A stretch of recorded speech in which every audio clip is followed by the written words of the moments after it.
이번에 이제 충격을 받았던 것은 설마 당원들의 구체적인 개인정보까지 제공이 되어서 조사를 했겠느냐라고 하는 것은 의심은 하지 않았는데 최근에서야 비밀번호 하나가 풀리는 거예요. 락 걸려 있는 거를 이제 풀어보니까 저게 나왔다라고 해서 다시 확인해 보니까 아, 그 당시에 당원 명부를 아예 통째로 빼가지고 와서 작업을 했다. 여론 조작을 했다라고 이제 확신을 하는 거죠. 다만 그러면 잠깐만. 그러면 그 비밀번호는 누가 걸어놓은 거예요? 자, 그 락은? 왜냐면 이 개인 명부 29,000개, 44,000개는 무섭잖아요. 이게 혹시 바깥으로 유출되면 큰일 나잖아요. 네. 데이터를 넘겨줄 때 락을 걸어놓고 주는 거예요. 누가? 대구시당, 대구시당에서 대구시당에서 그런 쓸 수도 최용희가 전달해 준 거죠. 네. 그러니까 최용희든 박재기든 그리고 이 데이터가 넘어올 때는 락을 그래요. 왜냐면 이게 일반적으로 유통되면 큰일 나니까 비밀번호를 줘서 이 데이터를 줬다는 거. 그 비밀번호를 찾아낸 거예요. 그리고 이것이 또 거꾸로 전달되지 않습니까? 로 데이터가. 요거는 전달된 흔적이 지금 없어요. 왜 그런지 압니까? 이것도 굉장히 무서운 자료잖아요. 네. USB를 통해서 다 전달이 됩니다. 김태열 소장이 갖다 주고 USB를 통해서. 왜냐하면 이거를 혹시 데이터상으로 메일이나 카카오나 이런 걸로 보냈을 경우에는 큰일 날 수 있잖아요. 네.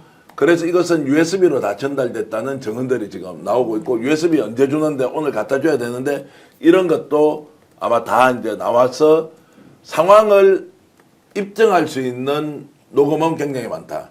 다만 홍준표가 자기 목소리가 있다거나 박재기의 자기 목소리는 없어요. 최용희까지는 목소리가 나오는데 그게 없는데 이것을 끝까지 나는 아니다라고 주장을 할 수 있는지 수사 결과 통해서 당사자들이 이제 결국 이게 중범죄라고 하면 누가 시켜서 어떻게 됐다는 다 나중에 밝히지 이 않겠습니까? 싱크들 좀 전에 나왔던 그 강혜경 씨하고 명태균 씨하고 서로 얘기 주고받으면서 나왔던 그 싱크 있잖아요. 예. 그건 언제 얘기가 나눈 거예요, 서로? 2022년도 이제 지금 이제 지방선거고 요거는 지금 이 이야기를 나눈 시점이 비슷한 시기인 것 같은데 제가 그거는 다시 한번 더 확인을 해봐야 될 것 같아요. 2022년도 대구시장 선거할 때쯤이다? 그때쯤이겠죠. 두 개다? 그렇지. 그때 그쵸. 아마도 제 생각에는 김영선 의원의 지금 정당 활동이나 이런 것들이 어느 정도 잘하고 있는지 없는지에 대한 아마 선호도 조사나 이런 것들을 가지고 했던 것 같은데요. 요거는 날짜를 제가 다시 한번 더 봐야 돼요. 이건 USB로 카피해가지고 넘겨줬다면요. 당시에 대구시당에 근무하는 사람이 언제 몇 시에 몇 분에 접속을 해가지고 USB를 복사해가지고 넘겨줬다는 거 다 나와요. USB 카피한 날짜 시간 다 나올 거 아니에요. 나오잖아, 컴퓨터에. 조사가 금방 나와요. 근데 조사를 안 안 하거나 하고 있어요. 검찰에서. 해야지. 잘못된 거는 바로 잡아야지. 조금 전에 맹태균 목소리가 나온 그것도 비슷한 시기입니다. 2022년 4월 달에 녹음된 자료고요. 그 당시에는 아마 창원의창에 대한 뭐 선호도나 이런 것들을 조사하는 과정에서 여론 조작을 요렇게 하라고 지시했을 가능성이 높은 걸로 그렇게 보입니다. 야, 근데 우리 사실 그런 것까지 할 생각은 안 하지 않냐? 일반적으로? 그렇지 않아요? 처벌받아요. 이거. 그러니까. 아니, 이거는 감옥 가도 오래 살아요. 오래 살아요. 아니, 왜냐면 제가 예. 그 공천관리위원회 많이 했어요. 그 공천관리위원회랑 그러니까 그 선거 있을 때마다 이제 당에 또 윤리심판위원도 제가 여러 번 해봤어요. 그랬는데 그때 뭐가 가장 문제였냐면 저렇게 선거 있을 때마다 당원 명부 네. 주는지 안 주는지 이게 되게 중요한 문제여서 그런 거 조금이라도 한 사람들은 다 후보에서 잘려버렸었어요. 예, 맞습니다. 왜냐면 저게 엄청 결정적인 정보거든요. 저게. 우리는 저런 얘기만 나오면 저 사람 무조건 후보에서 잘라버렸었거든요. 그러니까 그 정도가 아니고 근데 이거는 그거 하고는 상상도 할 수 없을 정도로 후보가. 한 거잖아요. 완전 거짓말로 그냥 여론 성향분석을 해서 내한테 유리한 사람 집어넣고 여론조사 돌리면 당연히 그게 내한테 좋게 나오지. 이게 있을 수가 있는 일인가? 없다는 겁니다. 제가 국힘쪽에도 물어봤죠. 있을 수 없다는 거예요. 근데 왜 저렇게 버젓이 저렇게 많은 일을 하고 있어? 누구랑 그러니까 짜고? 이제 오늘 나오면 지금까지 나와 있는 여러 가지 이제 자료 증거와 달리 이제 당원 명부까지 아예 빼가지고 갔다고 하면 이제 설명하겠죠. 게다가 지금 대구만 그런 게 아니라는 거잖아요. 솔직히 말하면. 아니 지금 이제 알수 대구시장 없지만, 이제 네. 선거 때 이제 나온 게 이제 증거이고 다른 지역에서 있다 없다라고 하는 것은 지금 이제 알 수가 없는 것인데 대구시장 선거 당시에는 대구시당의 권리당원 명부를 가지고 나가가지고 아예 이 개인정보를 활용했다라고 하는 것은 이제 충분히 우리가 추측할 수 있고요. 아이고. 검찰에서 어떻게 수사할 건지 좀 지켜봐야 되겠죠.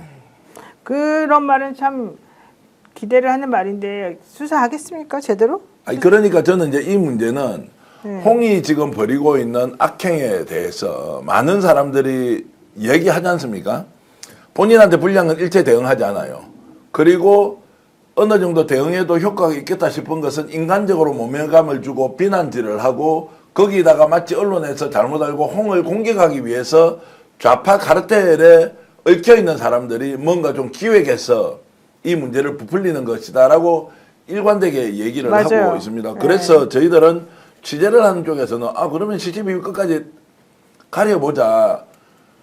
범죄 사실이 없는데 왜 우리가 의혹 제기를 합니까? 아니 그러면 명태균 씨는 이런 상황이 됐는데도 지금 왜 정기한을 고소한다는 거예요? 아니 그래 뭐가 고소를 하는 문제라는 것은 거예요? 본인이 뭐 어떤 사유가 있을 건데 제가 이제 명태균도 이 방송을 볼 거예요. 이제 본인의 목소리까지 자 여론 조작을 어떻게 지시했는지 김영선 건이지만 나왔지 않습니까? 그러면 홍준표와 관련된 이제 이 건에 자 돈도 그러면 다 전달된 게 홍 시장 측근들이 통장에 돈을 보내고 박재희까지 다 보냈어요. 네네. 자 그런데도 이제 명태균은 이거는 관계없이 조작이다라고 하면 본인이 나와서 이야기를 하라고요. 홍 시장 편에 있어서 얘기를 하든 국힘 쪽에서 얘기를 하든 본인이 이야기하라고. 이제 이 정도 나왔는데 명태균은 국민들 앞에 진실을 밝힐 의무가 있다고 저는 생각하는 거고 이게 무슨 오해가 될 게 어디서 이 정도 증거 나왔는데도 이거 다 조작이라고 할 거예요?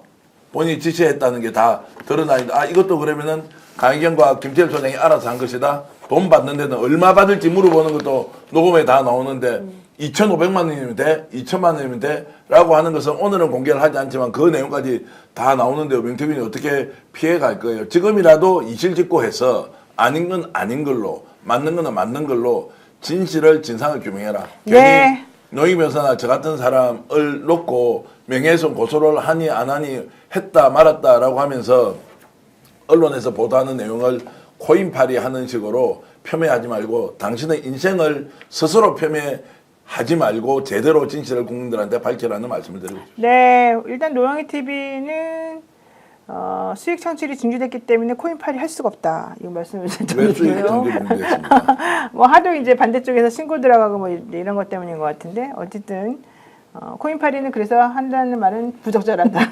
이 설명을 드리고요. 그다음에 우리 전계한 대표의 이 스픽스도 거의 이런 거는 뭐 슈퍼챗도 안 들어오고 이런 거 없기 때문에 코인팔이는 불가능하다. 이 얘기 말씀드리고요. 오늘 방송 어떠셨습니까? 마음에 들었다면 구독, 좋아요로 스픽스를 응원해 주십시오. 여러분들의 구독, 좋아요는 가장 큰 힘이 됩니다. 스픽스 구독, 좋아요.